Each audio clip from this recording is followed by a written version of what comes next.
I had one of our viewers ask me a question regarding the coronectomy of number 32 video that I had published some time back. It's about a year ago. And I get a lot of questions regarding techniques. And this individual was a dentist that asked me about how often or how long do I wait to follow up with a coronectomy patient. Now, originally, I misunderstood this question. Originally, I thought it was, what time frame do I usually wait to have a post-operative visit for a coronectomy patient? And I'll answer that, and then I'll answer the question that they actually were trying to ask me after I got some clarification that I misunderstood in the beginning. So post-operatively, I follow up with my coronectomy patients at 1 week post-operatively. And I follow up with them to make sure they're doing okay, that the swelling's minimal or pretty much diminished, that they're not having any infection or any signs of infection, their pain is subsided, and they're healing and recovering well. Another reason I follow up at the 1 week mark is because most insurance companies, they don't take our word for taking out teeth or doing coronectomies in this case. They want proof. So we have to do post-operative x-rays showing the root remnants and where we did the coronectomy, so we can file with the patient's insurance, and the patient's insurance will reimburse us for their portion of that. So it's twofold: to check on the patient, obviously, but also to do that post-operative x-ray for the insurance company. That way the patient can get coverage. So that was the original question that I thought that this individual was asking. However, they were asking me about when they did a coronectomy, how long they should wait before they needed to come back and take the roots out. Or do they need to come back and take the roots out? Now, there's two answers to that. One is sometimes you don't have to remove the roots. And I'll get into a little bit of detail on my personal practice and how the numbers look in my practice. So I tell patients that there are two things that can happen to the root structure after you do a coronectomy. Number one, the roots can remain in place. The bone and the soft tissue will heal over the tops of those roots and heal properly. They won't have any issues going forward. And that's what we're looking for. We want to do a coronectomy, and that'd be the last procedure we have to do. Sometimes the roots will start to give them problems. They'll start migrating. They'll move superiorly in the extraction site or coronectomy site. They can become swollen, they can become infected, they can become painful, they can start creating an oral communication through the soft tissue into the oral cavity. All these things require us to address those root structures that have been left behind. Now, in my practice, I did a look back, a retrospective look, if you will, of the coronectomies over about a 4-year period, and I looked at the numbers and I looked at the data on how many I'd done, how many had actually come back for a second stage surgery to remove root remnants. And in my practice, and this is just my numbers and my numbers alone, 94% of the people we haven't had to come back and do anything for. 6%, which is a significant number, but yet not terrible, have had to come back for a second procedure where we had to take out one or more roots that were causing the patient problems. The patients were having symptoms.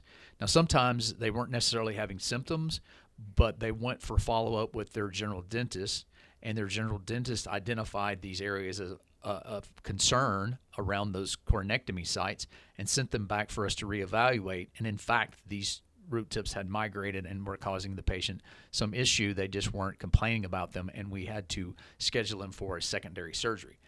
So if you look at a coronectomy in general, it's a phase surgery. You do the coronectomy, hopefully not having to do anything else. And 94% of the time, that's what happens here. 6% of the time, they have to come back for a second surgery. So pain, swelling, infection, oral communication, all reasons to come back. Now, people ask me, so, well, if you have to do a second surgery, how often does that happen, which we've addressed, but more importantly, when does it happen? Does it happen a few weeks, a few months, a few years? I mean, when does that happen? When do you see that you need to go back? Again, a great question that's related to this. And my information and my data, when we look at it, we looked at time frames. I've seen it as early as 2 months from the initial coronectomy. I had to come back and take out roots, and as far out as 36 months. Now, the early bounce back, I will call it, that had to come back for root removal. I think that was on me. When I look back at it and examine the case, it's because I wasn't aggressive enough in the decortication or the removal of the crown of the tooth, and I left some enamel on the mesial aspect, and that creeped up pretty fast and came through the soft tissue and was causing the patient problems. So since then, I've been a little more aggressive, making sure I did a complete removal of any enamel, and that has seemed to fix that problem. So I haven't had any that come back that early recently. As far as the ones that were further out, 36 plus months, which has only been a few, they were coming back because the roots had migrated through the soft tissue and created an oral communication.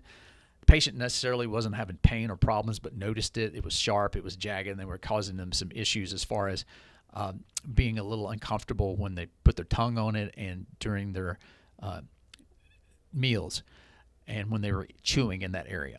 So the sweet spot, though, for me, is about the 12 to 24 month time frame.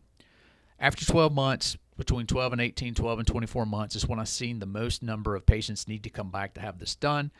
If you get past 24 months, that's not a guarantee you're not going to have something done, but it significantly decreases based on my data and my numbers.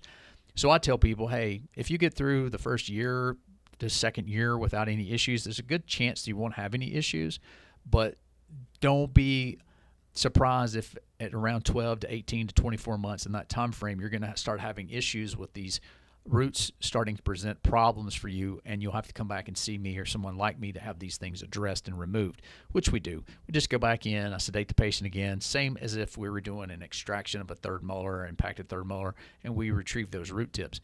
Now, surprisingly, and I'll do this as kind of a bonus, this wasn't a part of the question, but I'll add this on. These things, you would think they would come out pretty easily, these root tips, but in my experience, they're bearish to get out. They're hanging on pretty tight, and I usually have to pick up a handpiece and section and remove bone to get these things out. Even though they're creeped up and they've migrated to the surface or to the superior border of the soft tissue in that area, they still can be pretty difficult to get out.